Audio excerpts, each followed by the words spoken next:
That's hard to get. Let's actually let's jump in and check it out now. Actually, He's 58, about halfway to 59. That's sick. That shows dedication to this game, and I don't know, man. I am so psyched for this game. So psyched. Alrighty, so let's start. Anyway, go ahead. Yeah, let's do builds. Alright, let's take a look at the builds. Once again, looking at Tipsy from the last matchup. Actually, we've already seen Ty Line, so I think we're just going to scan real quick, see if there's any changes to the builds. So Tipsy running with, generally, I think she's going to be running with the same here, the triple well, along with that Well of Blood, which is a very, once again, stuff I've never seen before in competitive play. So we're going to be seeing that Well of Blood there. Interesting to see how that's going to play out. Jerry E as well, I think, is running something very similar to that. Is going to be running with the normal heal, however, and going 30-30-10 into that. So looking like a pretty usual condition build there, a lot of spike conditions that are going to be thrown out there, whereas Tipsy is more of the possibly sort of support slash bunkery-ish through the. It's a little hard to tell actually because I've never seen something like that in competitive play to say the least. Rogue Sven over here is still running with I believe something similar, running with or not well similar not similar to the Necros, but it's going to be running with Scepter Shield in addition to Sword Focus here. The Cleric's Amulet, the traits are going to be 0-0-10-33, so opting to take 2 one-handers instead of that instead of the 1 two-hander. And obviously running the triple shot to counter any conditions that his enemies might be throwing out. Saravi here running with 6 runes of Dwayna, the Greatsword in addition to the Axe Dagger, Shaman's Amulet, and the traits 0-0, 30-30-10. Obviously supporting traits into Nature Magic in order to boost the triple spirits here, in addition to the Nature Spirit, and then the 10 points into Beast Mastery in order to recharge his active pet skills. And then last but not least we have Violet, or Violet, was it Violet? Vile, I think it's Vile, sort of ish. Going to be running with the double sword dagger build here. Yep, sword dagger, along with the Berserker's Amulet and the traits 0-30, 0-30, 10. That wraps it for blue team. So Simon, you want to take over the red team here? Let's take a look at Absolutely. It. Let's go in with Chobaholic, the Mez for MFC. Let's going into his armor. He's running the Scholar runes here with a staff and a sword focus build. Of course, he's got the Berserker's Amulet as well. He's going to go 20 into Domination, 20 into Dueling, and 30 into Illusion. So that's 20-20-0-0-30. He's going for Illusionary Persona and Illusions. In Dueling, he's getting Deceptive Evasion and Shattered Concentration for his Shatter Skills and Domination. Blue, what do you think of this? This is pretty standard, I would say, right? Yeah, this is your pretty, at least from what I can observe, at least the spread of the traits. The major traits themselves I can't speak too much for, but what he's running here is your quintessential burst build. The spike burst build coming in. You're going to be using your mind rack a lot to deal lots of damage, but at the same time you have to be careful yourself because you only got 916 toughness, so he's pretty susceptible to burst that could come in from Vile over on the blue team, that thief, and I think Tipsy as well could do some damage to him if he's not careful, just because of that. He does have a pretty decent amount of health, so conditions aren't going to bother him too much. He's not really able to cleanse conditions as well, but it still has to be careful with countering him via burst damage. But a lot of the damage is going to be output there from that Mesmer. Absolutely. Now let's look at M-Corey. M-Corey is using Runes of the Scholar, Dagger Pistol with the short bow, and in the traits we're going to see 25 Deadly Arts, 30 Crit Strikes for Executioner, and 15 Trickery, going with Thrill of the Crime there for the Steel. That's something that you don't see every day, Blue. The Thrill of Crime? No, just the split 25-15. Oh, well, I gotta disagree with you there a little bit. This was something that a couple months ago was kind of popular. Kind of still is a little bit popular, although it's waning a little bit in its popularity. 25-30-00-15 was actually a pretty standard build for some time, so he might just still be utilizing it that way. Alright, so just to give a cursory glance to the other people, we're going to see Listone running the Mist Form double arcane blast here over on the Ellie. Nocturne Z running a triple shout Bunker Guardian with a hammer and the Scepter Shield. Meanwhile, Tanangi is going to be running interesting Flamethrower, Elixir R, and Grenade Kit on his NG with the Pistol Shield as usual for the Condi damage. Just look at the rotations here. We're going to see blue and red getting some people in on the mid. They're also sending people both of them to their opposing far points. Let's look at red because they're really sending 3 people over to mansion. This is one of the more dominant strategies. We're seeing the early take of the far point for the red team happened last match, happening this match right now. It looks like M. Corey is going to get the actually it was Listone getting the stop on Saravi, but actually let's go with M. Corey because he ported over to the mid. This is such a great strategy. They're abusing that portal play. This is something that we see Absolute Legends sub-Q use all the time. M. Corey, of course, using that, abusing that the mobility. Now he's going to get on the treb and support Clock Tower fight as well. Rogue Sven versus Nocturne is happening right now. Rogue Sven is actually up in health, and he's actually going to get hit by the treb. Both trebs are hitting the mid here. This is anyone's fight at this point, Blue. Indeed, taking a look at it now, Roguespin actually does have complete control of this point, so as we're seeing now, he's going to run into corners that both members of both teams are firing at this moment. Blue team is going to be coming in on red team's trap here in just a second. Jerry E will be the one aggressing that. Blue team, remember, still has free round of firing, so Tipsy's get that free at the moment. Back at the trap itself, though, there is a fight going on here, and actually I think Jerry's just going to get a free kill on it. Other points of the map, though, let's see what else we got going on here, Cyrus. Absolutely. Let's go to the match and see where Saravi is getting stomped, but no, something gets the fear off, and that's, I think that is Saravi. Chobaholic gets feared, but he comes back in for the stomp, and he's going to get it. No, it's Vile Remix getting the Shadow Refuge, and they're going to res Saravi. Treb shots coming in for blue team. Red's getting knocked off. Listone is getting really damaged. She's going to pop her water tomb and get away to get health back, but it looks like Chobaholic's going to go back on the point, try and cap it. This is a huge fight here. There's so much blue. There's so much red. It looks like it's going to be Nature Spirits versus Illusions here as Chobaholic goes in on this point. Let's go in with him. He's locked down. He's going to port away, or just pop that portal and run away to try and deal damage elsewhere and then come back at a later date. Meanwhile, at mid, we're going to see Rogue Sven versus Nocturne Part 2. No trebs to support them, really, because all the people trebbing are really caught up in the fights on the side points and around the treb areas themselves.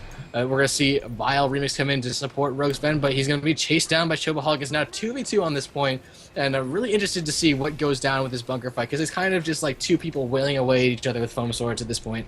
We actually have Jerry, just to counter here, that fight was broken up there almost by Jerry E. Yeah. Nocturne, we can see the conditions going on him now. He has to be extremely careful with his shout cooldowns, because just look at these conditions on him. Even now, he's forced off the point. This just shows how powerful the Necromancer is now. Forcing Guardians, which up to this point were deemed unkillable by 1v1 standards, and even on some 1v2 scenarios, they were pretty hard to kill as well. Being forced off the point by one person's condition pressure, and it just shows just how strong Necromancers are getting now.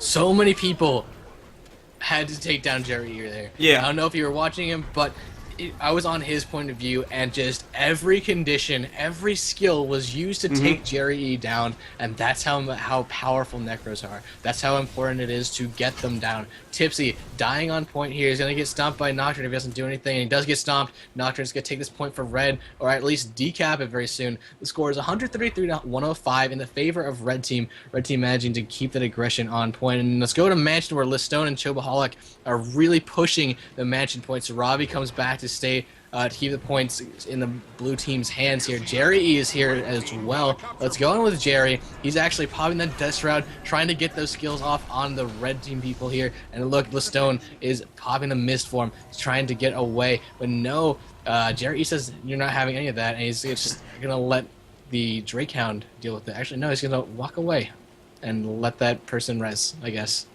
Well, I mean, he's going to leave him there. More than likely, he's not going to go up. We just saw him actually go down there. So, yeah, because they're just leaving him. If he's off point, it's just better, like, in almost 90% of scenarios, to just let him sit there and bleed. Because if you leave him there to die, then it's only going to extend their respawn time. Whereas if you stomp them early, then that's only going to let them get back into the game faster, and it's wasting your time, too, where you could be spending more time moving to other points and whatnot.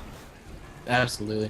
Now, it looks like Tipsy and Roguespin are doing a great job keeping people off the point, but no, Nocturne and Tenengi are over here trying to do a lot of work. I'm in with Tenengi right now. She's popping over the grenade form. So the grenade kit, getting the stomp on Vile, no, deciding not to opt for that. A little bit of rubber banding on my screen here, but she's going to be using her grenades. And now her pistol and shield setup, just to get the conditions down on Rogue Sven, to really force him off point to get him away to try and heal, because Rogue Sven does a great job with control. And look at that, forcing Tenengi down. She's gonna pop off the shield, and she's gonna actually walk away here. Let's go back to the point though. See what's going on. Blue Treb is in here doing a lot of work, and it looks like Tipsy is getting forced off the point as well. Lots of great evades on both sides here, but Blue is the only one who's got their Treb up, and that's gonna give them so much of an advantage in this mid fight here. Indeed, and they actually, Red Team almost instantly going for it. They're going to try to counter that by having their Mesmer go over to take out the Necromancer that was on that, so he's going to be off that for the time being. But I do think the Necromancer over there, and let me just check in on him real quick, Jerry over here, is actually doing a pretty nice job of keeping the Mesmer held back, and he's still going to be free-firing for the time being as he comes back onto it. No, I'm in with Chobaholic here. This Mesmer is doing a lot of work. I'm interested in seeing what exactly he does. He's pushing up towards Windmill, which is totally neutered. He needs to get this back for the red team because they don't have any points right now. It looks like they're going to get both the Clock Tower and the Windmill. They'll come back in this 2-cap and come back in the lead here because they are at 265 to 176 here. Chobaholic gets the Windmill. The only pressure and threat that I could see coming is Rogue Spin, but he's actually heading towards the mid. I'm going to go in with Rogue Spin.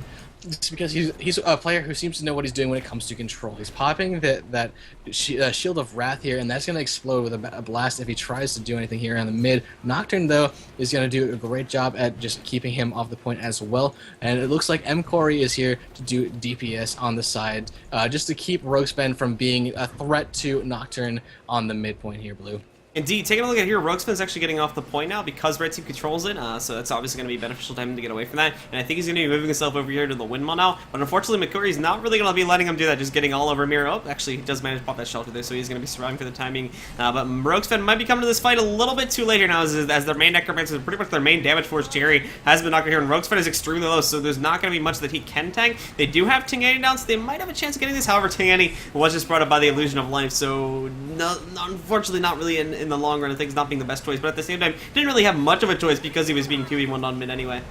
Absolutely. What we saw there was Sven using all of his cooldowns, and when he went down, he had no skills to rely on to keep him up, and we're gonna see all of Blue Team dying. What they were trying to do there is a really great aggressive strategy. Put the Red Team on their heels, basically on the defensive, so that they can take the lead. And what we're seeing is that Red Team can play from both defensive and offensive positions. We're seeing them get the kills they need to keep their points secured, and their the 2-cap is strong with this one, Blue. Indeed they are, and I actually just noticed their Tingay did something pretty nice, just sort of tossing grenades onto the Trebuchet while she had some free time. I don't know if you picked up on that or not, but she was just tossing grenades there, and actually something pretty smart to do because, well, she wasn't doing anything else at the time anyway, and doing some damage to the Treb would have obviously helped. But I want to take a look at this kind of sort of, we just had a stealth play go off there. Violet Riggs just used the Shadow Rift, he just sneaks some of his members over here to the Windmill, so they're getting some free entry onto that point right now, and Tingay might not be able to tank this, especially because McCory's a bit busy over here taking out one of the Necromancers. Absolutely. Today, the timing on that, on he or she going over there, not really on point. Blue managed to decap, and they're going to meet right over here with Chobaholic and Mkori and Listone and so on and so forth. But Mkori being held up by the people behind him, the rest of Red being held up as well, really sealed the fate of Tenengi right there. Let's go in with the rest of people on the point. Chobaholic is using his clones, trying to get those shatters off as usual. Rogue Sven is going to get this heal off on GRE, and that's just going to allow them to have so much more fear, so much more conditions on the red team. And looks like Tenengi is trying to get that res, and I think he does. Tenengi, let's go in with him. So many conditions again, popping into the grenade form, throwing them all around, making sure that the conditions are always up. Again, the one skill from the pistol shield will give you that bleed, stacking with everything else here, popping into that flamethrower, getting the knockback, and this is what we're seeing. What we're seeing is a control and condition build from it's a pretty standard thing, but the control and condition effects from this engineer is extremely strong. Indeed, what we're seeing here right now, Tingay, is actually something that it's sort of, I almost want to say Teldo-esque. Because it's like it's just become so common now.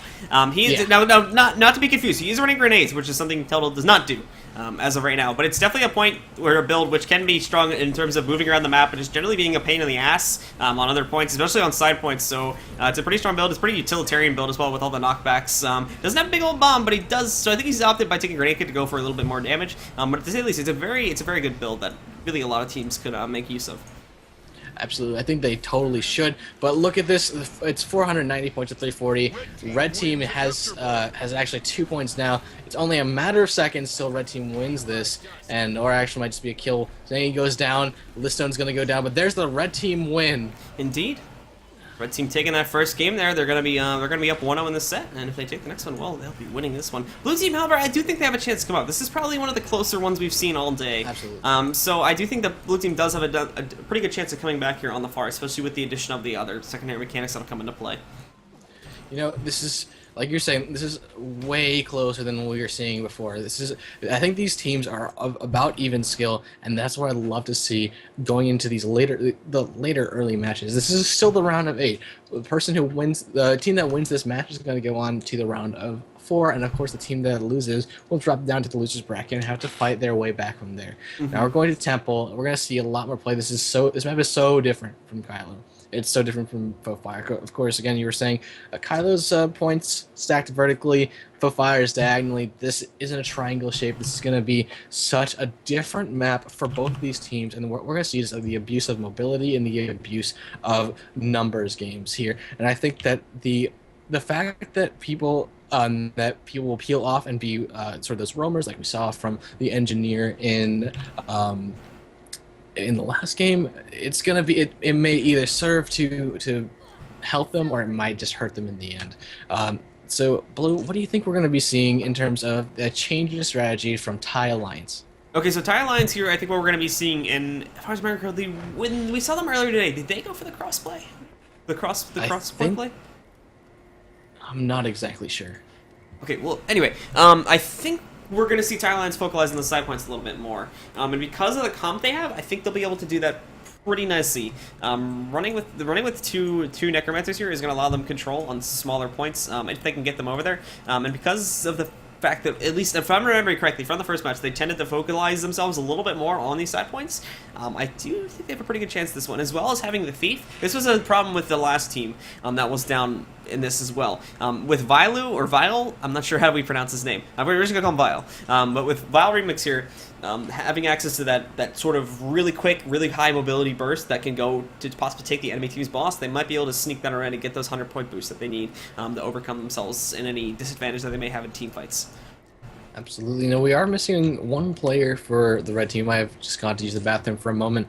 I'm really excited to see if that guy comes back as an NG or not on this map. Of course, M. Corey did a lot of work. He was very strong last game. He's going to be one of those forces that keeps red team really in this, I feel, because it's, again, mobility. He's got that short bow. He can get around pretty much all over the map like we've been seeing all night. And I have a feeling that red team is going to be very abusive in terms of getting the steals and the control play on the points. Indeed, I do agree with that. I think red team's going to do a pretty nice job on this in this game in terms of controlling themselves. They obviously showed it last game that they were able to really just move themselves around, despite Blue's somewhat cheesy strategy of going for the fights. Well, not really cheesy, but rather unorthodox strategies of going for side points off the bat there, which you don't really see. You usually go for that big old team fight in mid. Anyway, despite all that, they were still able to control the map pretty nicely, so red team is going to have that advantage under their footing as well. However, Tingeng is back in here now, and as well, yep, they were complaining about, Tingeng was actually complaining about lag there, so I think they had to go clear that up real quick, but she is going to be back now. I don't believe we're going to have any change to the build, so it is still going to be the same red team, or the same MFC, our Chinese team here for the day that we had before, and, well, I wish both teams the best of luck. Absolutely. Now, are we in game, Blue? Can we go over builds? Yes, we can, sir. We have been in game all the time. Let's. Oh man, sorry. That just shows like my bandwidth problems. Anyway, it's all good. Let's go over the builds that we missed last time. Of course, Tingeng is one of them. Pistol, shield, running 30 in explosives with the Grenadier, 10 in firearms to get hair trigger, 20 in alchemy to get invigorating speed, and 10 in tools for speedy kits. And what you're seeing is the effect of that, swapping between the flamethrower and the grenades, getting that swiftness and that vigor. That's what allows Tingeng to kind of get around very fast. And interesting. If we go in on her point of view and just watch her running across the map from time to time, you'll see she'll be popping between those kits to Yeah. get that sustain on that swiftness and that vigor. Indeed, yes, she will. She's going to be using that. And sort of the traits is where I wanted to call Teldo-esque. I'm not sure after patch, but as of a couple weeks ago, Toppo was running builds somewhat similar to this. Obviously not running Grenadier, because he has changed himself out to Bomb Kit now, but comparing it to some other players here, it does seem to be somewhat similar to builds that other people in EU and NA might be running as well. Right. So, I mean, that's pretty much the only one that we really didn't talk about. Yeah. Everything else seems to be pretty standard, but looks like Listone might need 2 minutes here. Yeah. Let's just, I guess, oh, people having audio problems. This is going to be an interesting match. Oh my goodness. Because, yeah, people are having some a little couple internet issues and incline issues as well. But we'll clear that up in a second. I think we might just continue on anyway. We're just waiting for Red Team to hurry up here. I think their thief is claiming audio issues right now, so that's unfortunately going to be on his end. So we're just asking for a couple minutes so we can continue talking. We need to wake ourselves up a bit, Cyrus. How can we do that? I need to wake ourselves up. Well, we need to realize the fact that it's 5 a.m. Eastern, basically. The sun's coming up. The sun will fuel our fury, and our casting ability will carry us through this night, and we will be victorious, standing upon the bracket of just defeated matches that we have casted tonight. Indeed. Hopefully. I could just die here. That's another possibility. I hope it doesn't happen. Man, casting at 5 in the morning is something that Who'da thunk? I need to get used to. I need to get used to it totally. I want to do more of these Asian tournaments, though. I like what I'm seeing here from all these teams that I don't know yet. MFC, again, our second Chinese team, doing extremely well in the last game, and I want to see someone take this, but I want to see them take it in a very clever fashion, of course. Stuff that we want, interesting things. So the next map is Faux Fire, correct? If we go to game 3? Yes, it will be on Faux Fire. We are doing, I think we're switching the rotation of the maps around based on the set that we're in. So right now this is the round of 8, so we've been switching the map rotation around. The first one started on usual. Now that we're in the round of 8, we've switched it over to, oh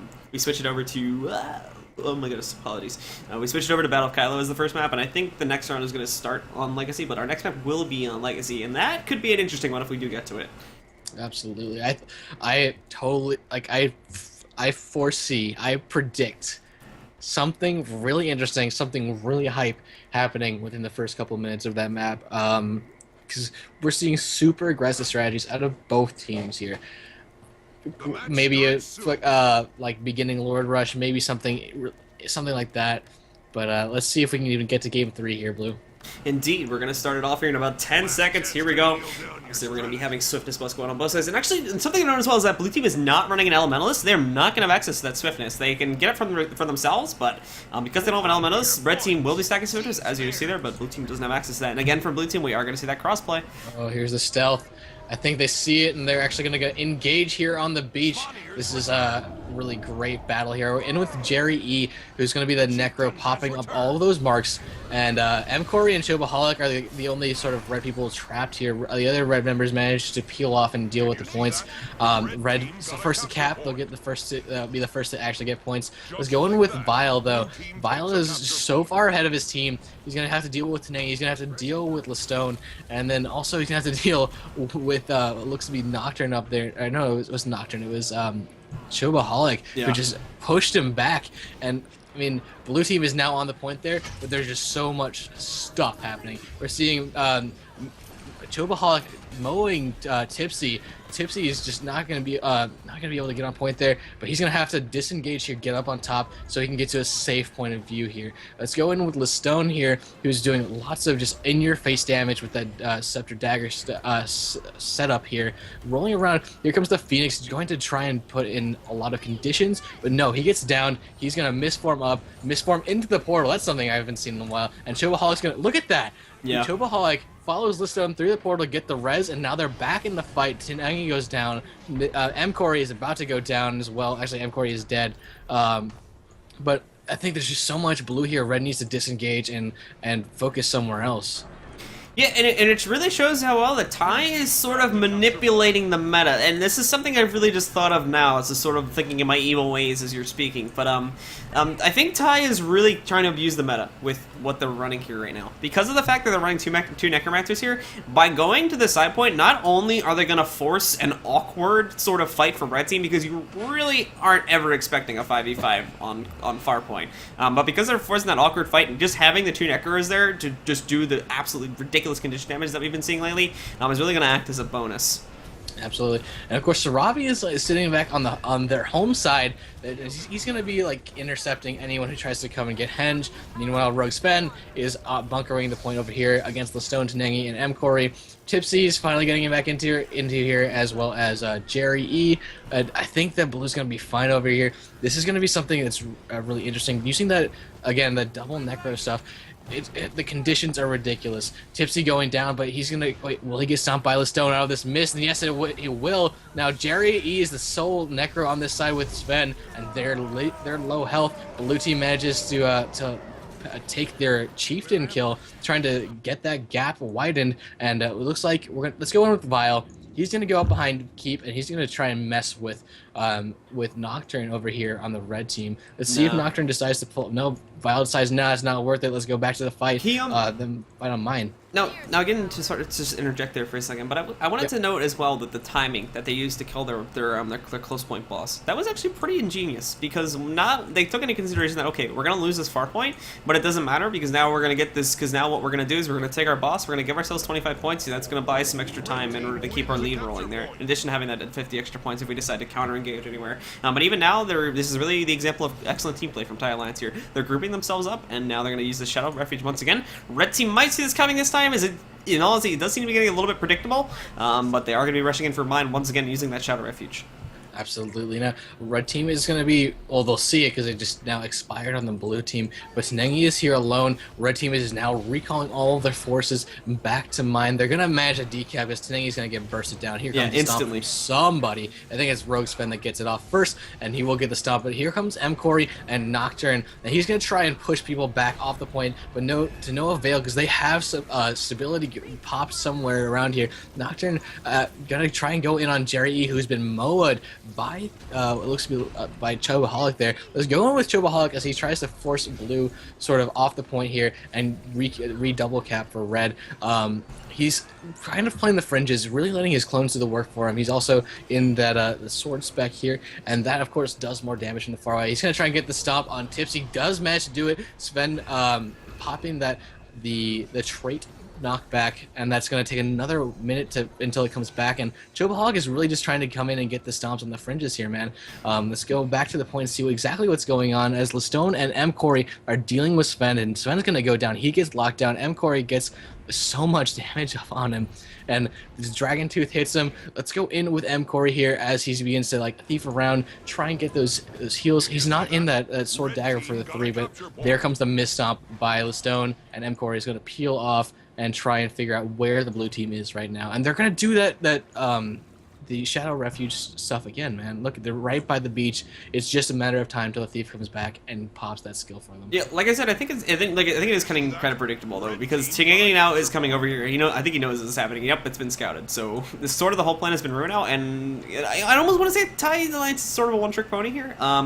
They do need to sort of change it up a little bit, because they've been relentlessly just going for that far point, and red team's sort of catching on to it now, so it may not be working for them for much longer.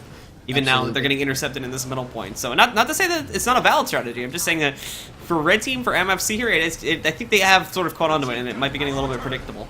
Absolutely. I think that's a strategy that's strongest when you use it once. Yeah. Maybe once, twice. But 3 times, as they say, fool me once, shame on me. Yeah. But we're seeing red team being able to disperse. Blue team deciding we're going to push up mid, and then we're going to head to mine, trying to get, I guess, maybe a juke there, but red team's just going to cut them off in the meat. Chobaholic and Listone are on point, and they're dealing with Vile and Jerry E, and also Rogue. This is not going to...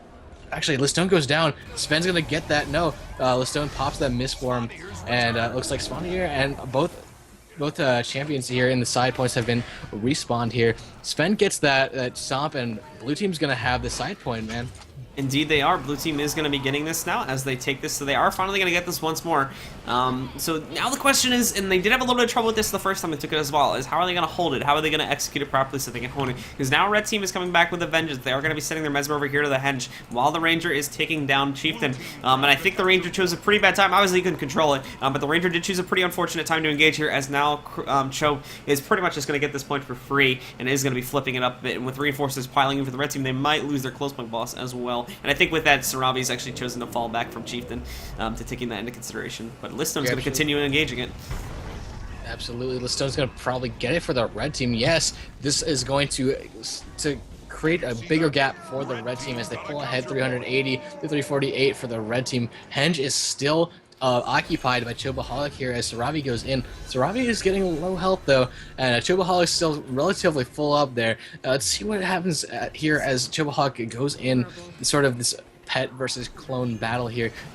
Look, there's a pop of all the shatters, and Saravi goes down. Chobaholic will get this. Listone goes down though, as he tries to like ride the lightning in. I guess I didn't see as a kind of but we're seeing, oh wow, Shadow Refuge, and everything blue is okay. We could just see there, just once again, the power of the AoE Condi Necker there just came in there, absolutely destroyed the stone. Cho didn't last much longer after that, and because of those Neckers that came in there and just threw down the AoEs from, I believe, the staves there, they really just came in there and just like screwed up the whole party because of that, just how strong it is, once again. And just going over to here in the mine, let's see what we got going over there, sir.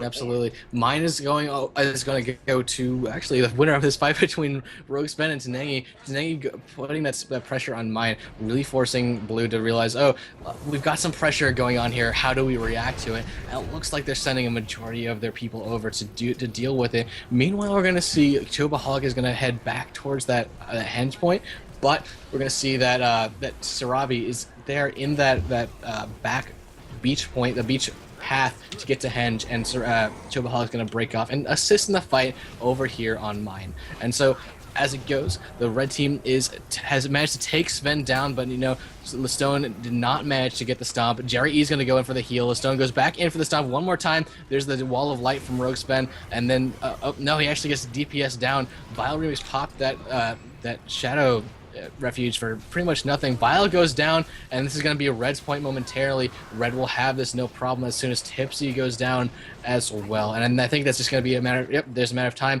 DPS on those guys as well. Again, we're seeing these players opt to do the DPS sort of finishers instead of going in for the stomps. Red's going to be pulling back here to deal with what's going on at Keep, and that's going to be Saravi pushing off, knowing that there's only one person on Keep, needing to put that pressure on. Blue, let's watch as Tenengi and Nocturne have to deal with Saravi, who's actually pulling off the point right now.